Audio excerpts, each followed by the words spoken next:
Hey, good people. Are you wondering how to get your power level up the most efficiently and quickest in Destiny 2 during the Edge of Fate and beyond? Well, let's get into it. The short answer, y'all, is actually going to be the portal. All right. So first off, for my PvP type folks, the limited edition or limited event game modes such as Trials of Osiris and Arms Weak hardware, for instance, will almost always guarantee you drops whether you win or lose a few points higher than what you got right now. So those are good to do. And the only exception to that rule is when you hit about 400 or let's say the hard cap and the last 50 gear points you're going to need to do the highest difficulty stuff period to get drops that are going to push you over that. Now, if you're not the PvP type, let's go over to solo ops, which is going to be your go-to. All right? Here's the thing. The two very fastest solo ops at the moment right now are going to be K1 Logistics right here and then Caldera. You can finish these in about 3 minutes if you're really trying, okay? And to make sure that you do that, you don't have to put it super hard with the modifiers, all right? So let me show you. Go ahead and customize.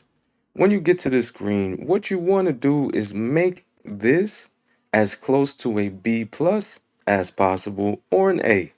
A is what you are shooting for.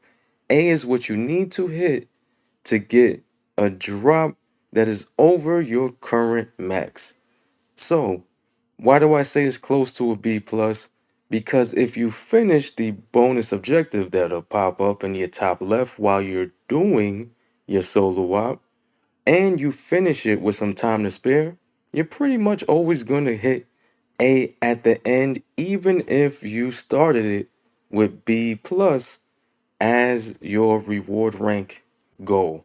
All right. So, how should you set this up to make it easier on yourself so you can just run through it and be quick? First off, I like to go to player stakes. In player stakes, here you can put things that will not raise your combatant power level, but depending on whether you like your HUD or not, won't be too bad. So me, I just put either avant-garde or equipment locked activity. I just lock the equipment. Why not? We're not trying to make this super difficult anyway. So once I do that, if you don't mind putting a no HUD, I don't care. People make me play no HUD all the time in stream. So I'll put no HUD and already we're at a C plus, right? Also, make sure you're picking the base difficulty as closest to your power level at the time, all right? And when I say closest, make sure it's like right under it. So for instance, for me, since my power is 239, I go expert. And like I said, no HUD, equipment locked. That brings us to a C plus.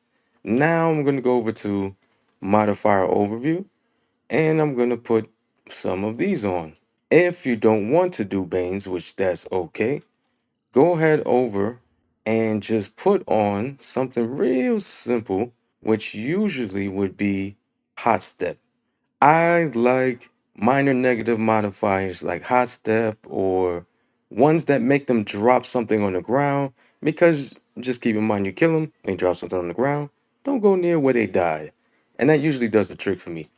So I'll put on hot step. All right, so it brings me to a B. Remember my max power level is 239. It's already going to drop something at 243. If you want to just put a little extra on top to get closer to that B plus, because B plus would be middle of the bar right here, I would just throw on let's see, arachno. Okay, so you see how we're close to the end of the bar, which would be an A. I would launch it right here with that. And like I said, finish the objective on time and also do your extra objective, and you should be golden. If y'all have any other tips, please put them in the comments below. And if this helped you, please drop a like for free to help the channel and subscribe for more guides like this. Thanks, y'all. I'm out.